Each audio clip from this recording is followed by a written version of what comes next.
Marcelo Gomes já está dentre aqueles que eu posso dizer amigo mais chegado de que um irmão. Quando a gente tem coragem de compartilhar coisa do coração, é porque já vai entrando nesse nível. E a gente tem tido essa oportunidade de fazer na recíproca. Quando a gente sofre com um amigo que está sofrendo, isso é uma outra evidência. E talvez maior evidência ainda é quando a gente vê alguém que está prosperando e ao invés de a gente sentir inveja, a gente se alegra, a gente celebra. É assim que eu te vejo, cara. Louvado seja Deus pela tua vida. Amém. Deus continue te abençoando. Amém. Está em casa, fica à Obrigado. vontade. Obrigado. Eu vou ficar com esse aqui.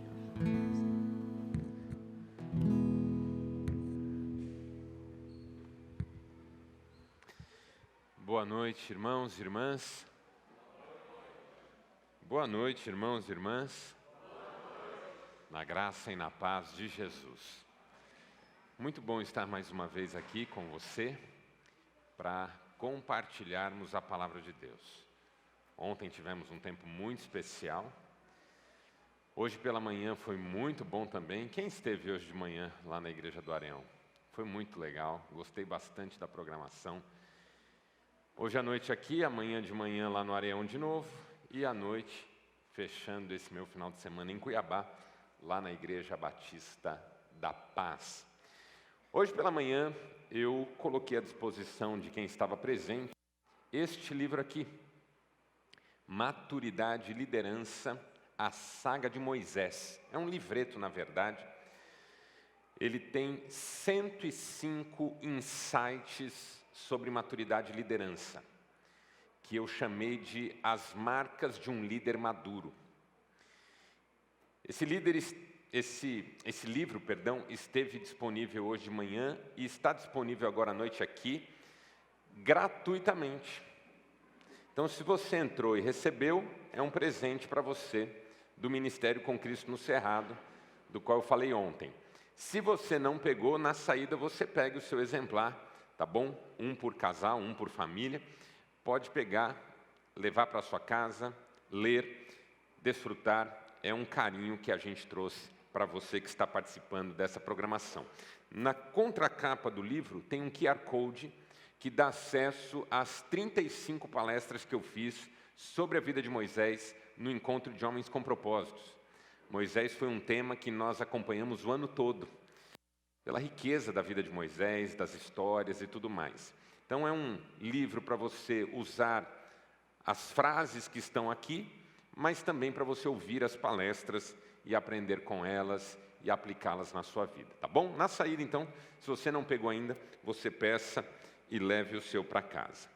Dito isso, quero convidar você a abrir sua Bíblia comigo no primeiro livro de Samuel, capítulo 17, nós leremos os versos 38 a 50.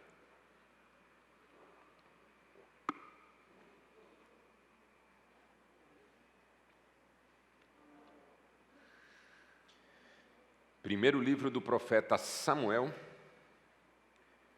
capítulo 17, versos 38 a 50.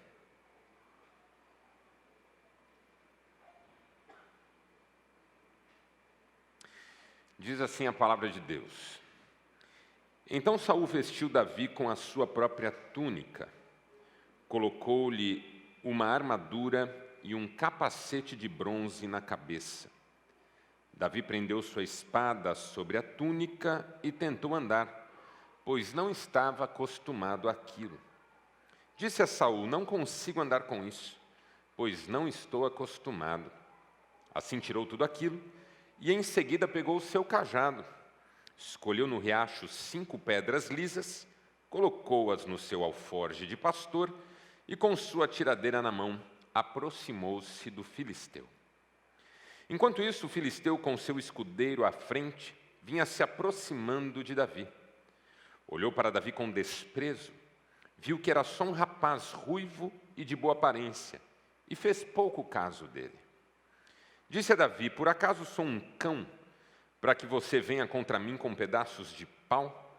E o filisteu amaldiçoou Davi, invocando seus deuses, e disse: vem aqui, e darei sua carne às aves do céu e aos animais do campo. Mas Davi disse ao filisteu: você vem contra mim com espada, com lança e com dardo, mas eu vou contra você em nome do Senhor dos exércitos, o Deus dos exércitos de Israel, a quem você desafiou. Hoje mesmo o Senhor o entregará nas minhas mãos, e eu o matarei e cortarei sua cabeça. Hoje mesmo darei os cadáveres do exército filisteu às aves do céu e aos animais selvagens, e toda a terra saberá que há Deus em Israel. Todos que estão aqui saberão que não é por espada ou por lança que o Senhor concede vitória, pois a batalha é do Senhor, e Ele entregará todos vocês em nossas mãos. Quando o filisteu começou a vir na direção de Davi, este correu depressa na direção da linha de batalha para enfrentá-lo. Retirando uma pedra do seu alforje, ele a arremessou com a tiradeira e atingiu o filisteu na testa, de tal modo que ela ficou encravada e ele caiu com o rosto no chão. Assim Davi venceu o filisteu com uma tiradeira e uma pedra. Sem espada na mão, ele derrubou o filisteu e o matou. Até aqui, louvado seja Deus pela sua palavra, e você diz?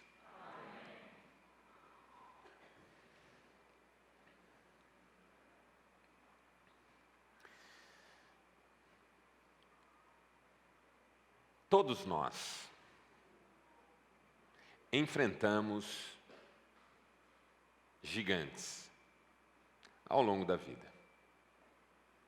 Todos nós. Porque quem são os gigantes? São os maiores. São os maiores do que nós. São os mais altos, são os mais fortes. São os mais capazes. Davi enfrentou um gigante no campo de batalha. Você enfrenta gigantes no trabalho. Você enfrenta gigantes na família.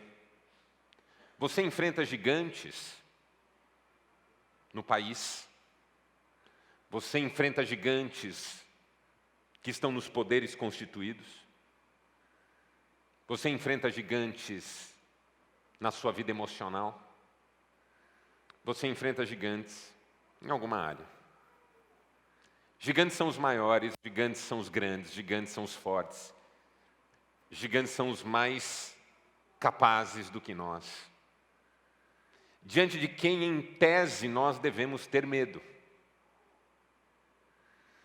Porque se eu sou pequeno perto do gigante, se o gigante é tão mais forte do que eu, se ele tem tanto mais poder do que eu tenho,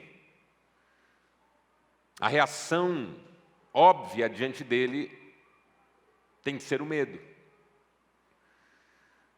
Porque o medo é o reconhecimento de que as exigências da luta que eu vou enfrentar são maiores do que as condições que eu tenho de vencê-la. Nós chamamos isso de entropia. Entropia é quando o que se exige para determinada realização é superior ao que se tem disponível para essa mesma realização. Vou dar um exemplo bobo. De repente, eu preciso de um macaco hidráulico para levantar essa plataforma sobre a qual eu estou agora. Vamos imaginar que ela pese 1 tonelada. Mas o macaco hidráulico que alguém me empresta só aguenta 500 quilos. Eu tenho 500 quilos de entropia. É o que falta para eu conseguir resolver o que tem que ser resolvido. O medo é a percepção da entropia na vida. É mais do que eu dou conta. É mais do que eu posso encarar. Se der errado, eu estou perdido. Por isso, uma doença pode ser um gigante. Porque só a ideia de enfrentá-la já impõe medo. Ela é maior do que eu. Pode ser um câncer, pode ser uma Covid, pode ser uma esclerose, mal de Alzheimer. Gigantes são mais fortes, maiores, mais capazes do que nós. Por isso são gigantes. E ao longo da vida, eu e você enfrentamos os nossos gigantes. E não precisamos temê-los. Porque maior é o nosso Deus do que todos eles. Era isso que Davi tinha em mente. Por isso que no campo de batalha, diante de um gigante muito maior do que ele, Davi entrou para a história como alguém pequeno. Mas a Bíblia não diz que ele era pequeno. É que Golias é que era muito grande. Tem situações que nos fazem pequenos, não porque somos pequenos, mas é porque a luta é muito grande. Davi, quando estava diante de Golias, não pensou duas vezes, foi contra ele. Por quê? Porque sabia que, embora ele mesmo fosse menor do que o gigante, maior é Deus do que qualquer gigante na vida. Mas não foi só isso que fez a diferença na vida de Davi. Quando eu leio esse texto que nós lemos juntos, eu entendo algumas coisas que para mim fazem muito sentido. E que eu gostaria de aplicar na minha vida.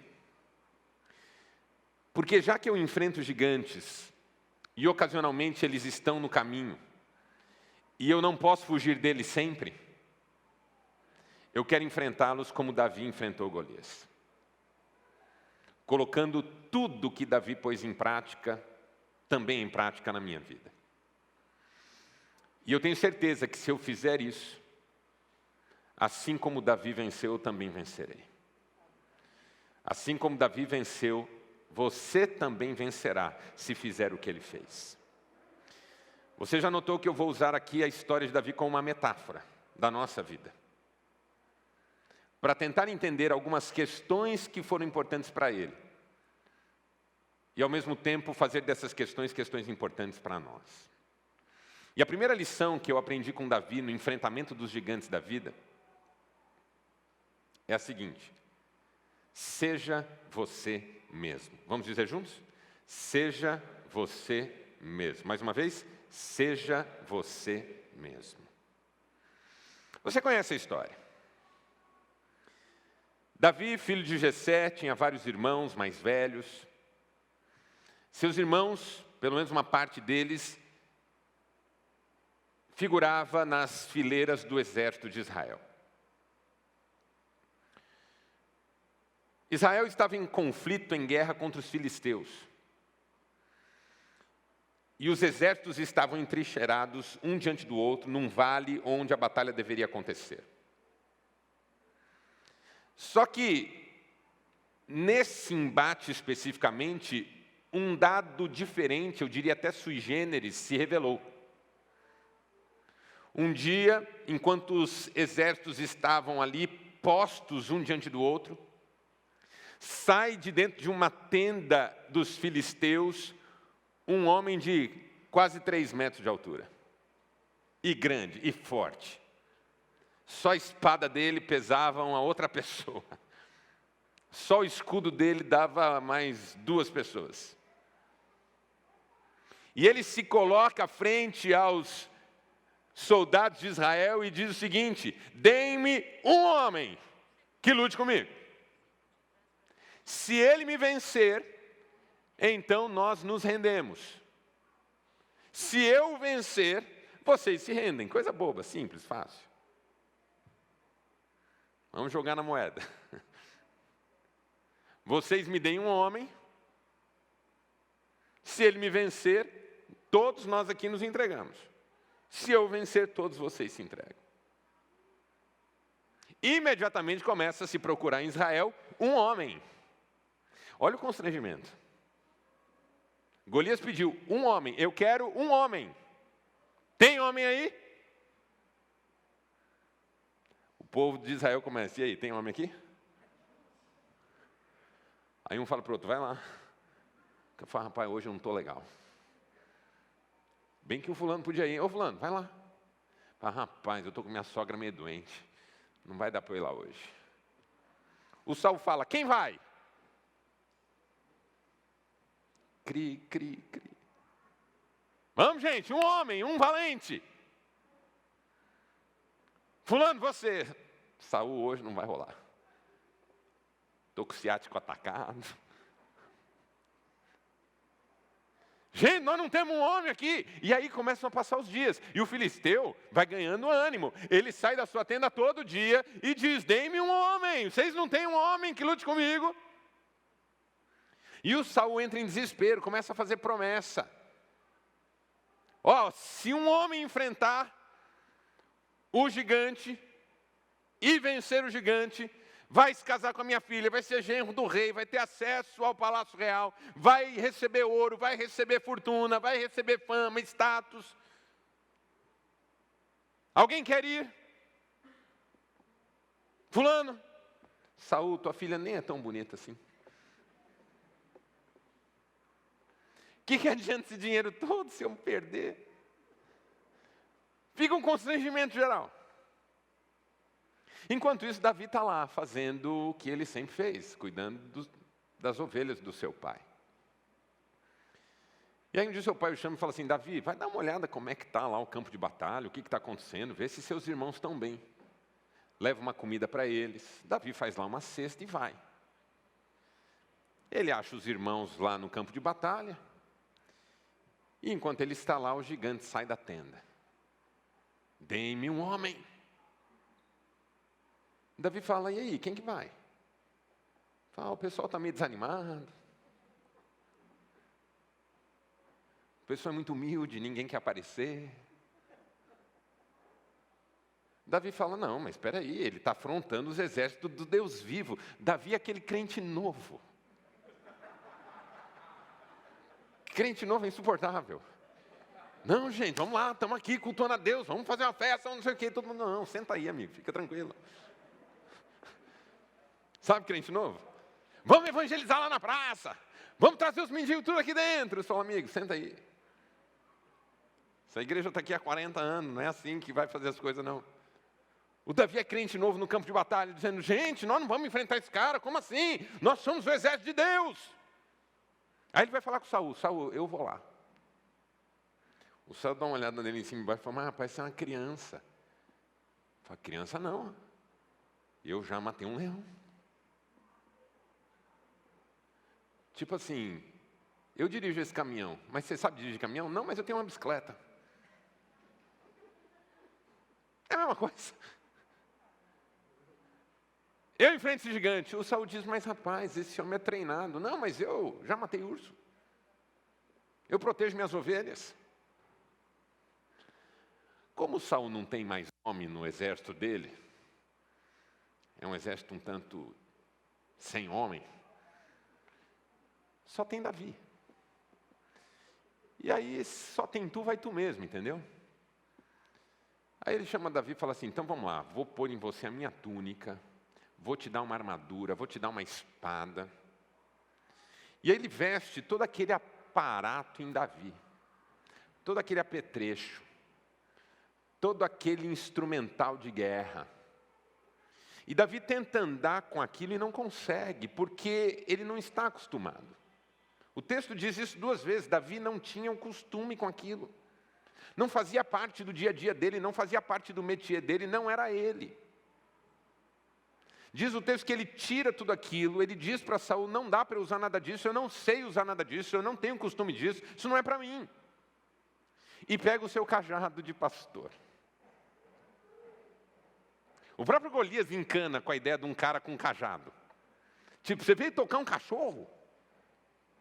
Isso aqui é uma guerra, amigo. Mas Davi tem uma consciência que eu e você precisamos ter, e a primeira lição que ele nos ensina. Que se vencer gigantes é um desafio,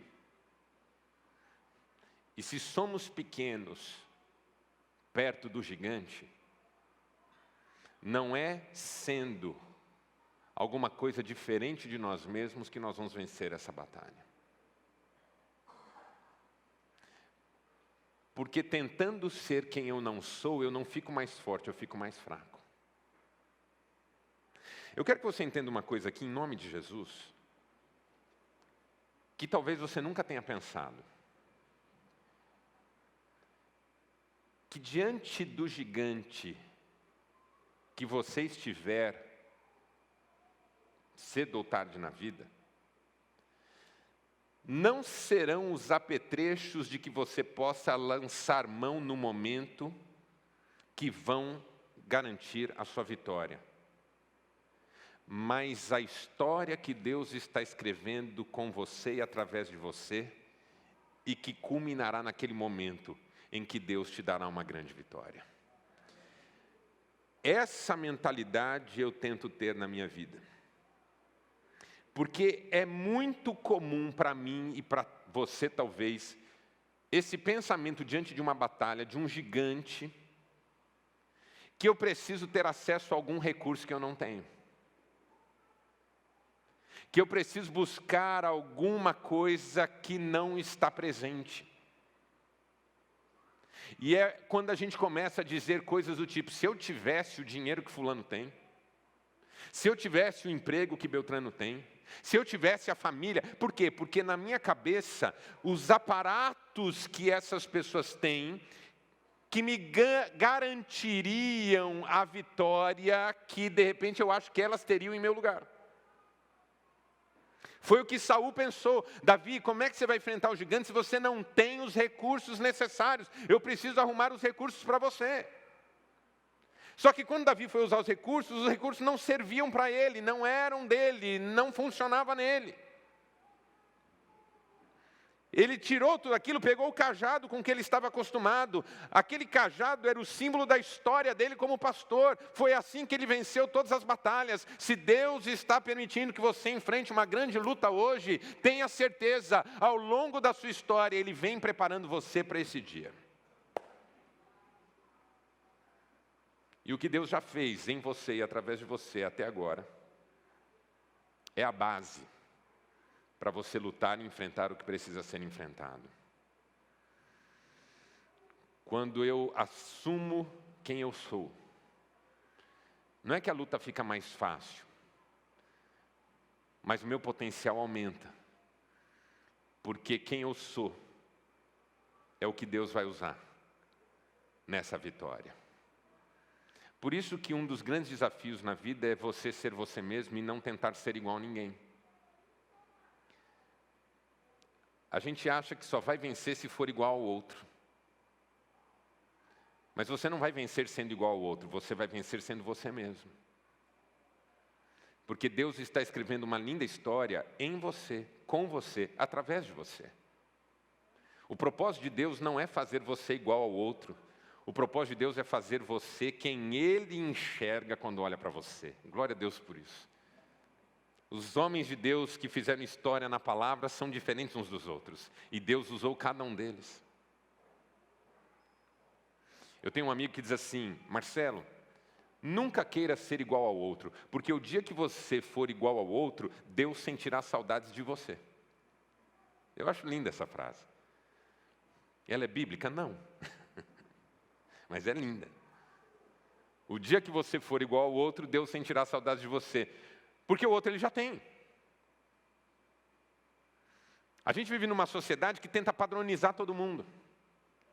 Todo mundo tem que ser igual, fazer a mesma coisa, atuar do mesmo jeito. Claro que tem as convenções sociais, claro que tem os acordos que nós fazemos para viver em sociedade. Mas há algo na sua identidade que é único, que é lindo, que é maravilhoso, e foi Deus quem deu. Há algo na sua história. Quando eu falo sobre identidade, eu falo que toda identidade é construída a partir de 3 categorias. A primeira é da história, a segunda é dos vínculos e a terceira é das escolhas. Essas 3 categorias fazem cada pessoa única. Nenhuma pessoa no mundo é insubstituível, mas toda pessoa no mundo é única. Se alguém diz você é insubstituível, essa frase não é verdadeira. Você é substituível. Você não estava aqui e o mundo já estava aqui. Um dia você não estará aqui e o mundo vai continuar. Tem gente que não sabe disso. Gozado, né? Que o mundo já existia antes de você chegar e vai continuar depois que você não estiver aqui. Tem gente que se acha fundamental. Homens que se acham fundamentais. Se não sou eu. Mulheres. Uma vez uma senhora disse assim para mim: Marcelo, porque se não sou eu naquela casa... Já ouviu uma mulher que fala assim? Se não sou eu naquela casa, vive num chiqueiro. Se não sou eu naquela casa, se mata todo mundo. Um dia uma mulher falou assim para mim: porque Marcelo, se eu morro... Eu falei: irmã, se a senhora morre, todo mundo vive. E o duro é que pode viver melhor. Você já leu A Metamorfose, de Franz Kafka? O Gregor Samsa, que é o protagonista da história, um dia acorda metamorfoseado num inseto, ao que tudo indica uma barata. O livro não faz nenhum sentido. O cara acorda e é um inseto. E vai vivendo como inseto, e no final morre como inseto. Ele que era arrimo de família, o educador da irmã, investidor na formação dela, sustentava os pais, cuidava dos pais, cuidava da casa. E a sacada do Kafka é essa, que depois que o Gregor Samsa morre, todo mundo se reinventa. E todo mundo vive melhor do que vivia.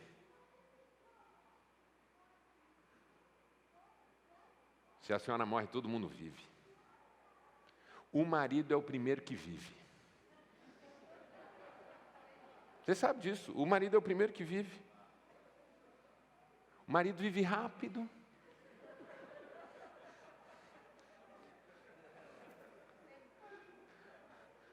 Já fez? Eu já fiz muito velório, né?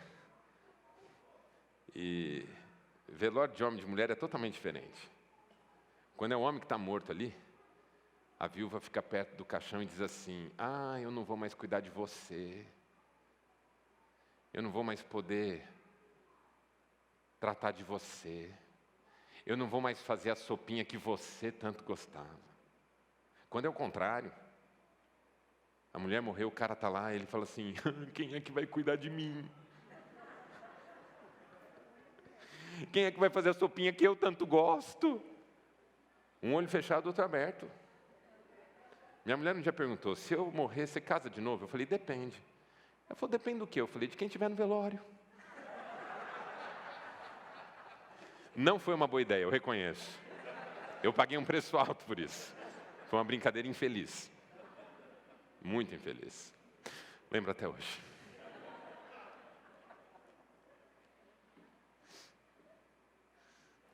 Você não é insubstituível. Mas você é único.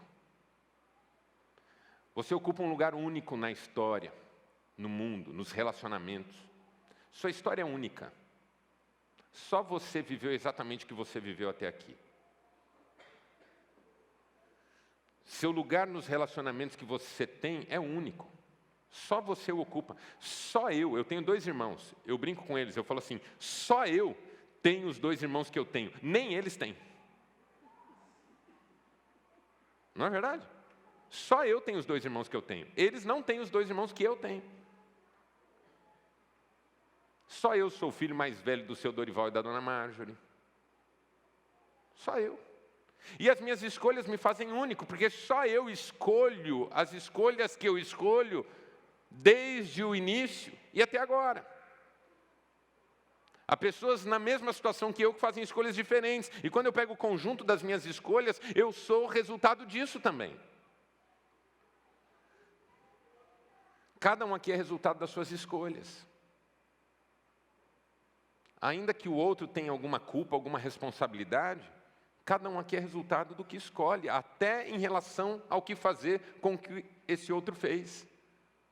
O psicanalista francês Jacques Lacan costumava dizer que você pode dizer que é assim ou assado por causa disso ou daquilo, desse ou daquele, mas nada muda o fato de que é você quem está dizendo que é assim ou assado por causa disso ou daquilo, desse ou daquele. Vamos dizer juntos? Você pode dizer que a culpa de você ser assim é do outro, mas é você quem está falando. É você quem está dizendo. É você que considera que isso é absolutamente verdadeiro. É você. Seja você mesmo significa entender esse lugar único que você ocupa. Essa história que você tem. O que Deus vem forjando em você desde sempre. Quando a Bíblia diz que Deus nos escolheu antes da fundação do mundo, quando Deus fala para Jeremias, no ventre materno eu te escolhi, essa perspectiva histórica que às vezes nos falta. E aí vem a luta, eu quero a armadura desse, eu quero a túnica daquele, eu quero a espada daquele. Se eu tivesse tudo isso eu vencia. Não, Deus já te deu o que é necessário. O Senhor é o meu pastor, nada me falta. Eu tenho o que é necessário para enfrentar a luta que eu vou enfrentar agora. E se eu precisar de alguma coisa, não terei dúvida que Deus me viabilizará, porque Ele tem cuidado de mim. Seja você mesmo, significa não queira ser igual a ninguém. Perceba o que Deus está fazendo na sua vida. Deus tem o tempo dele para você. Às vezes a gente fica invejando o outro, que está mais na frente, que conseguiu mais coisa, que tem melhores resultados. Eu trabalho com redes sociais há anos já, anos, invisto nisso. Tenho infoprodutos, tenho meus livros, tenho minhas palestras, eu invisto muito em rede social. Às vezes eu pago um estúdio para fazer um vídeo bonito, uma mensagem bonita para postar lá. Aí vem uma criança, lambe a boca do cachorro, o cachorro lambe a boca dela. Ninguém vê meu vídeo. Só vê o cachorro e a criança. E eu não tenho que ficar pensando o que os outros estão fazendo, os números que os outros estão alcançando. Eu tenho que continuar fazendo o que eu estou fazendo, indo na direção. Posso aprender com o outro? Claro que posso, mas eu não posso ser o outro e nem invejá-lo. Eu me lembro que quando eu tinha 20 anos, o meu pai me chamou um dia e falou assim: Marcelo, ouça os caras de 40 anos, porque eles sabem da vida. Eles viveram muito mais do que você, o dobro do que você. Ouço os caras de 40 anos. E eu achei aquilo legal, eu comecei a ouvir os caras de 40 anos. Foi nessa época que eu te conheci, Dreito? Você com 40 e eu com 20? Foi, né? Estou me lembrando agora. Bom, mas enfim, outro assunto. Comecei a ouvir os caras de 40. Os caras de 40 sabem da vida. Aí quando eu fiz 40, eu estava com a minha empresa passando um momento difícil. Um amigo falou assim: contrata uma consultoria. Eu falei: você conhece alguma? Ele falou: eu conheço uns caras bons pra caramba. Me deu o cartão, liguei para os caras, eles foram lá fazer uma reunião comigo. Tudo 20 anos. E o amigo falou assim: ouça esses caras que eles sabem o que estão falando. Eu falei: gozado. Quando eu tinha 20 anos, eu tinha que ouvir os caras de 40. Agora que eu tenho 40, eu tenho que ouvir os de 20. Quantos que vão me ouvir? O mundo muda, né? E agora os caras de 20 anos estão dizendo o que a gente tem que fazer. E a gente faz. A gente só tem que ser a gente mesmo. Não posso ficar fantasiando quem eu seria se não fosse eu. Não posso ficar invejando o outro porque ele é assim ou assado, porque ele tem isso ou aquilo. Eu só quero agradecer todo dia por ser quem eu sou, ter a história que eu tenho e saber que Deus está no controle de todas as coisas. E está me forjando para algo que eu nem imagino hoje o que será. Porque você não faz ideia do que Deus ainda tem para você. Você não faz ideia. Segunda lição. Primeira é seja você mesmo. Segunda, seja realista. Vamos dizer juntos? Seja realista. Mais uma vez, seja realista. Porque ser eu mesmo não significa idealizar a mim mesmo. Ser eu mesmo não significa idealizar a mim mesmo. Assumir-me como sou com a história que eu tenho não significa me achar mais do que o que eu sou. Nem esperar de mim mais do que convém. O apóstolo Paulo diz isso. Ninguém pense de si mesmo mais do que convém. Davi tirou a armadura, pegou o seu cajado, foi até um riacho e pegou 5 pedras.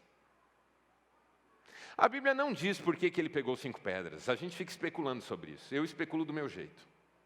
Eu estou usando esse texto como uma metáfora da vida.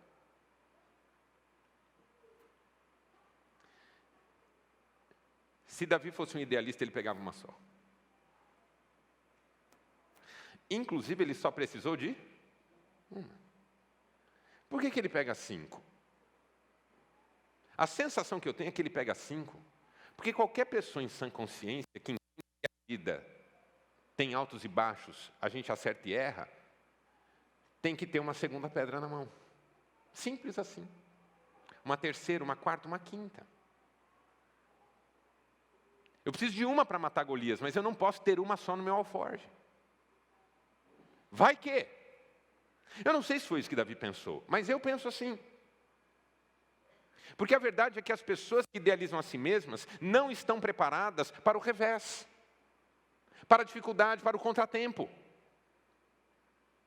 O meu avô, que não idealizava a si mesmo, quando ele casou com a minha avó, e a minha avó brigou com ele a primeira vez, e ele brigou com a minha avó a primeira vez, no mesmo dia à noite eles já estavam de bem. Agora, você que é jovem, que idealiza a si mesmo, se casa com uma jovem que você acha que vai ajudar na idealização de você mesmo, e na primeira briga você se pergunta por que você casou com ela. E já pensa em separar. Porque não estava preparado para as coisas não serem como você imaginou. Entra no trabalho. Meu avô, que não idealizava a si mesmo, se ele tomasse uma bronca do patrão, ele aprendia a lição e no outro dia tentava ser melhor. O jovem de hoje que idealiza a si mesmo, se ele receber uma reprimenda, ainda que leve, com todos os cuidados para ninguém assediar ninguém moralmente, não quer voltar no dia seguinte.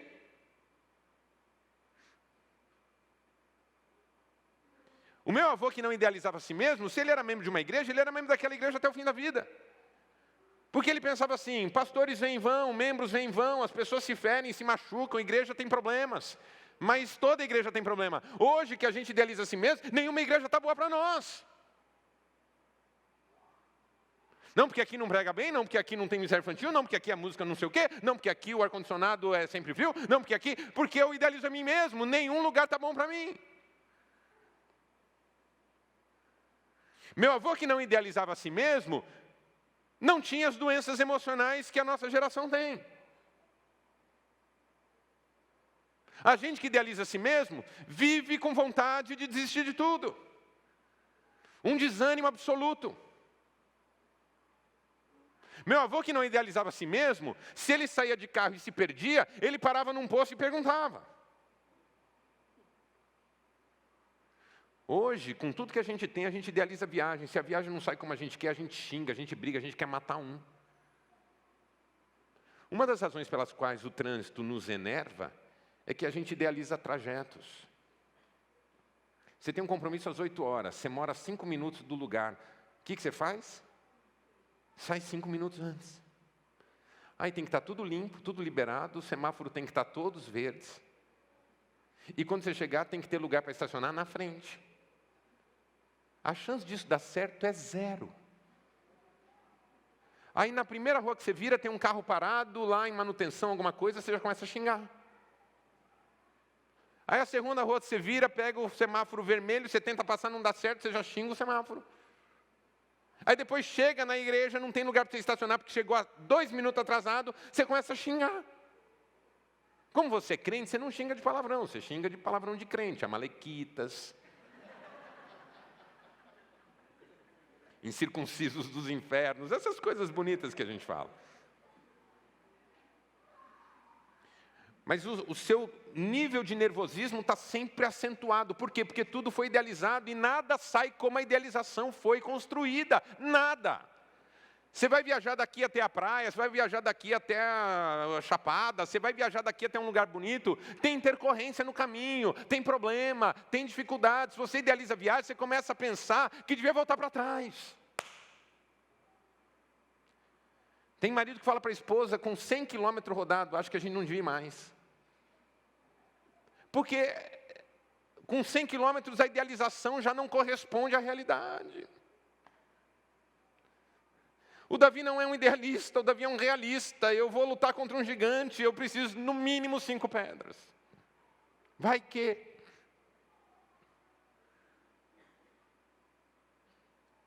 Essa fantasia de que somos mais, de que a vida tem que nos sorrir sempre, de que não podemos passar por lutas, nada é menos bíblico do que isso. A Bíblia nunca idealizou nada. O ministério dos grandes homens e mulheres de Deus foi marcado por lutas e provações. Jeremias, que foi dos maiores profetas que já pisou esse chão, ninguém ouviu o que ele tinha para dizer. Ninguém. Pregou para ele mesmo. A gente idealiza ministério e depois não aguenta o ministério. Eu fui para o ministério achando que eu ia pregar, todo mundo ia ouvir, que eu ia ter ideia, todo mundo ia abraçar, que eu ia corrigir, todo mundo ia aprender. Aí cheguei no ministério, é igual Jacó, né? Esses dias eu fiz uma palestra para pastores sobre Jacó, Raquel e Lia. Jacó trabalhou 7 anos para casar com Raquel. A palavra Raquel significa ovelha. Ele trabalhou 7 anos para casar com a Raquel, que significa ovelha. Casou. Na noite de núpcias, o Labão introduziu Lia nos aposentos. E Jacó se descobriu no dia seguinte casado com Lia. Lia significa vaca brava.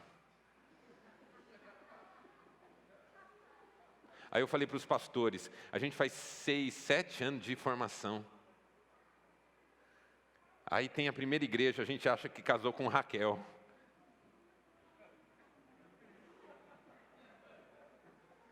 No dia seguinte a gente descobre que casou com a Lia.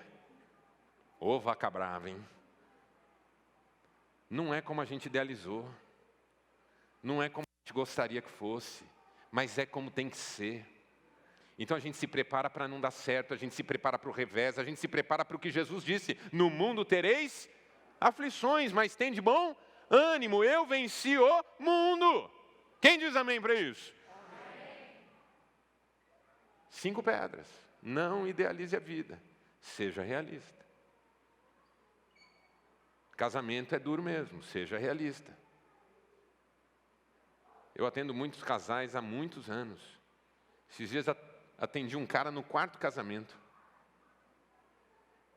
Ele olhou para mim, eu achei engraçado. Eu não posso rir porque eu sou terapeuta, mas eu achei muito engraçado.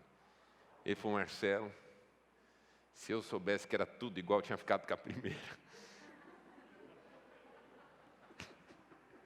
Eu assim.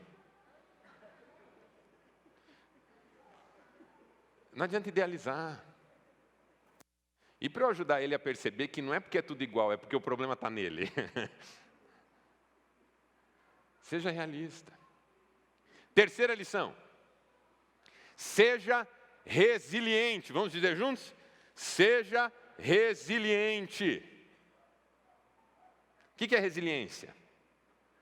Resiliência é um conceito que vem da física. E fala da capacidade que um corpo tem de regressar à condição original, mesmo depois de ter sido submetido à grande pressão. Então, pensa numa bolinha de borracha. Você joga para lá, joga para cá, ela amassa, você aperta, você pisa em cima, você põe uma coisa em cima, você chuta, você brinca. No final do dia, ela está rigorosamente do jeitinho que ela era quando você começou. Isso é resiliência.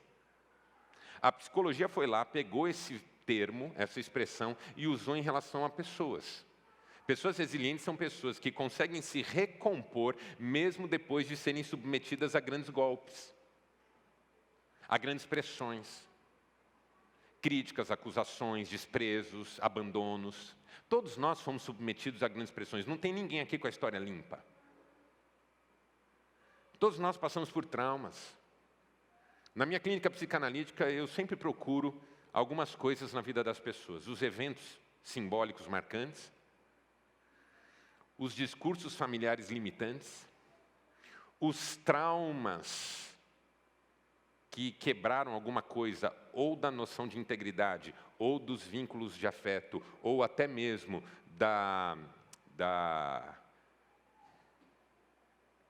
Quando a pessoa passa por uma situação de ser violentada, de ter a sua confiança, a confiança em alguém quebrada, o vínculo de confiança, vínculo de afeto e vínculo de confiança. E procuro os complexos familiares. Como sou psicanalista, complexo de Édipo, complexo de desmame, complexo de intrusão, que é a relação com os irmãos. Então eu procuro os fenômenos e fatores que, de alguma maneira, contribuíram para a pessoa se organizar emocionalmente, psiquicamente, como ela se organizou. Todo mundo tem. Não tem ninguém com a história limpa. Todo mundo tem suas perdas, sofreu males, todo mundo. Ocorre que alguns se levantam e outros permanecem caídos muitas vezes. O livro de Provérbios diz que ainda que o justo caia 7 vezes ele tornará a erguer-se. Isso é resiliência. Por que eu estou falando de resiliência? Porque assim que Davi chega no campo de batalha, é um festival de insultos, de desprezos, de desmotivações. Na verdade, começou antes do trecho que nós lemos, quando os irmãos de Davi começam a acusá-lo de querer aparecer. Depois Saul despreza porque ele não passa de um menino. E quando enfim ele chega no campo de batalha, o próprio Golias o despreza. E o ameaça. Ou seja, para finalmente vencer, Davi teve que enfrentar muito mais coisas do que a própria batalha. Porque assim, você já tem que enfrentar um gigante na vida. Não bastasse isso, você ainda tem que enfrentar uma palavra de desestímulo, uma acusação, uma crítica, um desdém, um desprezo, um abandono, uma traição. Complicado. Porque a vida tem essa coisa de não dar trégua. Você está lutando contra um câncer, e a vida não espera você terminar a sua luta contra o câncer para colocar outra na pauta. Ela coloca em cima uma da outra. 3, 4, 5. Você fala, puxa, não tem como organizar a bagunça, pelo menos assim, uma de cada vez. Faz fila, pelo amor de Deus. Tudo bem ter muito problema, mas eu queria enfrentar um de cada vez. Não dá. O Davi não enfrenta só Golias, o Davi enfrenta o descrédito, o Davi enfrenta a acusação, o Davi enfrenta menosprezo, o Davi enfrenta um monte de coisa. E a cada luta o Davi se mostra capaz de se recompor. A verdade é que se você quiser vencer gigantes, você também tem que vencer anões. Se você quer vencer gigantes, você também tem que vencer os pequenos problemas. Se você quer vencer gigantes, você tem que vencer os pequenos desafios. Às vezes não são os grandes desafios que nos tiram do eixo, às vezes são os pequenos. Eu digo há muitos anos que ninguém tropeça em grandes montanhas, a gente tropeça em pequenas pedras que a gente nem viu pelo caminho. Eu recebi uma vez um homem no meu gabinete. Ele era policial militar, trabalhava num presídio, cuidava de presos de segurança máxima. Todo dia enfrentava os homens mais perigosos da região. Todo dia lidava com os homens mais perigosos da região. E era um funcionário exemplar. Ele veio falar comigo, pedir ajuda. Um dia que ele havia chegado em casa, cansado. Tinha sido um dia terrível no presídio. Brigas, confusões, princípio de rebelião. E o filhinho dele, que estava comendo quando ele chegou, quis ir sentar perto dele na sala. E veio com um pratinho de macarrão. No caminho ele tropeçou no tapete e derrubou o prato de macarrão no tapete. Aquele homem foi tomado por uma fúria. Ele agarrou o menino pela camisa, assim, pela camisetinha, pelo cangote, puxou o menino e falou assim, agora você vai lamber! E o menino, que devia ter uns 4, 5 aninhos, agachou para lamber o macarrão. Quando ele viu, ele pegou o menino no colo, abraçou, pediu perdão, chorou. E no dia seguinte foi falar comigo, ele disse, eu sou um monstro. Veja, ele aguentava o desaforo dos homens mais perigosos do mundo. Mas ele perdeu a estribeira com um filho de 4 anos. A gente não estoura com quem merece às vezes, a gente estoura com quem não merece. A gente não falha na reunião da empresa, a gente falha em casa quando a gente fala o que não devia. Para a gente vencer gigante, a gente tem que vencer anões. Para a gente vencer o grande, a gente tem que passar pelo pequeno. Para a gente chegar onde Deus nos quer, não são só apenas os enormes desafios, mas também as pequenas coisas. Quer vencer gigantes? Comece pelas pequenas lutas que você já tem, das quais você está levando uma surra faz tempo. Quanto tempo faz que você está levando uma surra do desafio de ler a Bíblia diariamente? Quanto tempo faz que você está levando uma surra do desafio de ter vida de oração? Quanto tempo faz que você está levando uma surra de ser carinhoso com o cônjuge ou mais presente na vida dos filhos? Quanto tempo faz que você está levando uma surra do desafio de administrar os seus recursos de forma sábia e disciplinada? Se nas pequenas coisas a gente perde, como será quando chegarem as grandes? A Bíblia diz, se vocês perdem corridas com homens, como será quando tiverem que correr com cavalos? Jeremias. Se vocês não conseguem correr com homens, como correrão com cavalos? Peça para Deus te dar força nessa noite, para você vencer os pequenos desafios da vida. E você aprenderá que também vence os grandes. No final das contas, Golias nem era tudo isso. Mas Davi só descobriu porque já tinha enfrentado muita coisa e tinha vencido. Quarto, mantenha motivação correta. Vamos dizer juntos? Mantenha motivação correta. Isso é uma quarta lição de vitória. Nunca perder a motivação, porque numa batalha a gente corre esse risco de começar por uma razão e de repente essa razão se perde e uma outra não tão nobre, não tão digna entra no lugar. O Golias diz assim para Davi, você vem contra mim com paus, eu sou algum cachorro. Eu vou matar você, menino. O Davi olha para ele e diz assim, você vem contra mim com espada, lança e dardo. Eu vou contra você, não com paus, não com pedras. Eu vou contra você em nome do Senhor dos Exércitos, a quem você afrontou. Olha que coisa extraordinária, o Davi não está no campo de batalha por motivo próprio. Ele não está no campo de batalha ofendido em si mesmo. Ele não está no campo de batalha levando para o lado pessoal.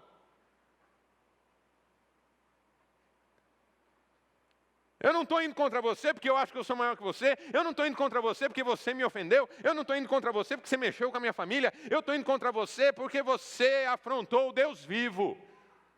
Essa é a minha motivação. Não fosse por isso eu não estaria aqui. Sabe qual é a motivação correta do casamento? Ser instrumento de bênção na vida do cônjuge. Sabe o que vira depois de algum tempo? Ser feliz. Sabe qual é a motivação correta de ter filho? Você poder educar seu filho para que ele sirva ao Senhor. Sabe o que vira com o tempo? Que o filho realize os sonhos que você não realizou. Sabe qual é a motivação correta de estar numa igreja? Servir a Deus. Sabe o que vira com o tempo? Ser servido pelos pastores e obreiros. Sabe qual é a motivação correta de ganhar dinheiro? Poder abençoar pessoas. Sabe o que vira depois? Status, fama, poder. A mesma luta pode nos proporcionar contexto para motivações diferentes no processo. E quando eu perco a motivação, eu começo a perder a batalha. O Davi tem a motivação correta, e com a motivação correta ele fica. Ele não se deixa insultar por Golias.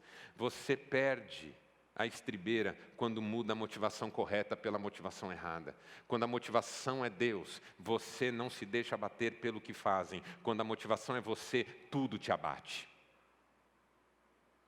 Se a motivação de eu vir aqui toda terça-feira de manhã para orar é Deus, eu venho toda terça de manhã para orar. Se sou eu começo a reclamar que não vem mais ninguém, só venho eu.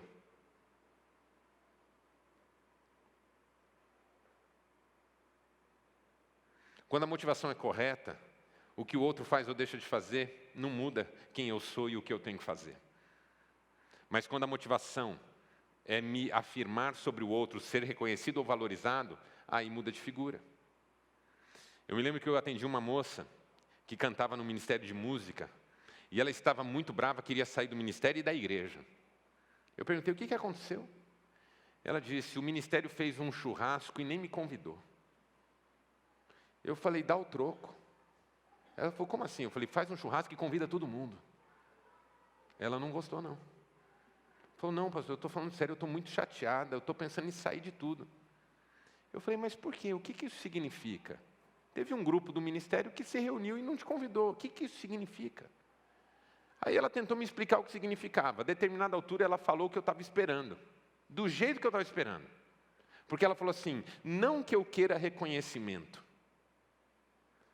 Freud nos ensinou que o inconsciente não conhece a negativa.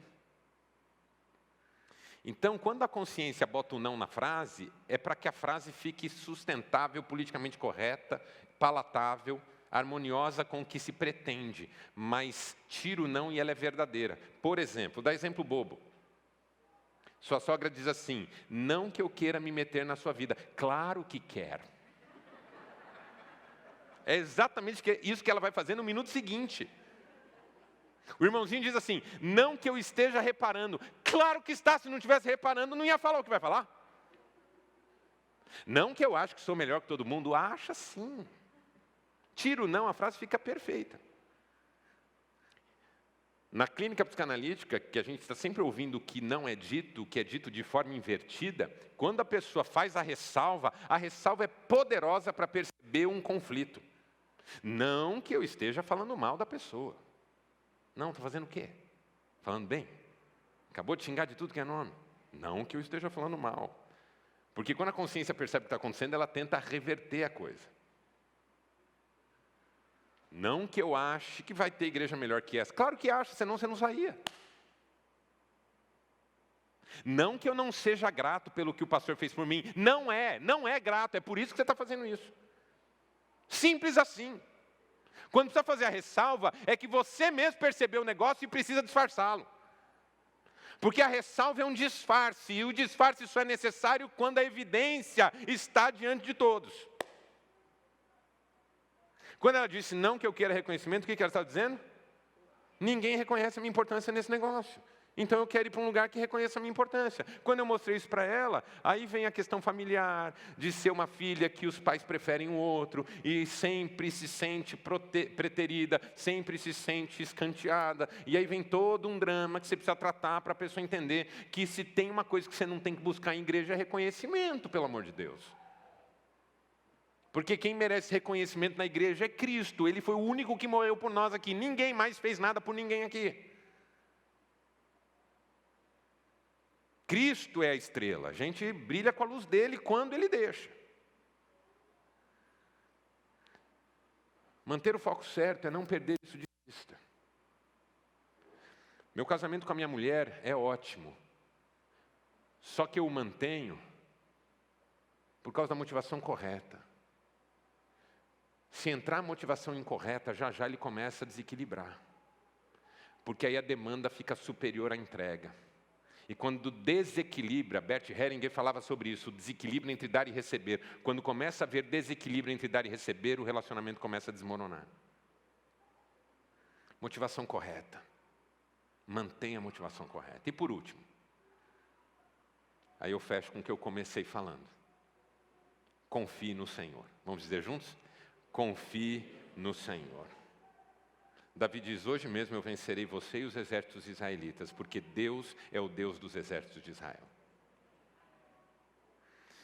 Eu vou vencer gigantes, não porque eu decidi ser eu mesmo, isso foi importante no processo. Não porque eu fui realista, isso foi importante no processo. Não porque eu fui resiliente, isso foi importante no processo. Não porque eu mantive a motivação correta, isso foi importante no processo, mas eu vou vencer gigantes. Porque maior é Deus do que os gigantes que eu enfrento. E Ele está comigo. Ele está comigo. O Senhor é comigo. Com Ele salto muralhas. Com Ele piso uma tropa inteira. Com Ele faço proezas. Nele, em Cristo, sou mais que vencedor. Aleluia. Ele é tudo. Eu sou nada. Mas Ele em mim me faz viver grandes coisas. Nele, as coisas acontecem. Sem mim nada podeis fazer, Ele disse. Mas com Ele, nós vivemos o impossível. Com Ele, nós vivemos o impossível. Feche seus olhos. Quero orar com você.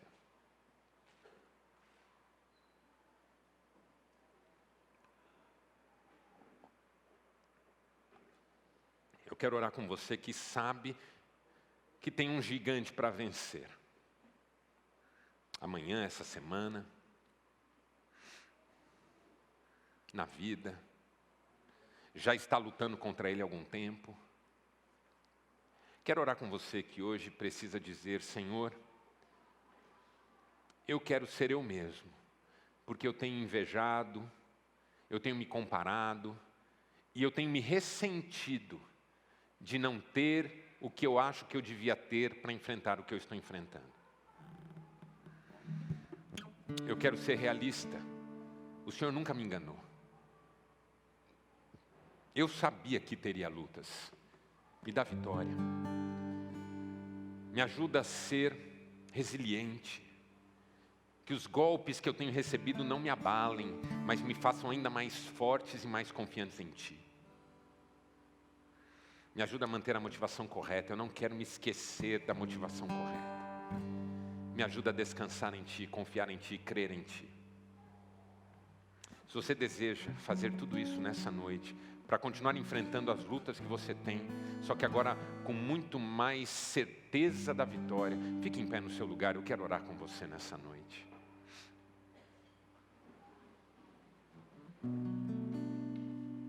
Vencer gigantes não é fácil.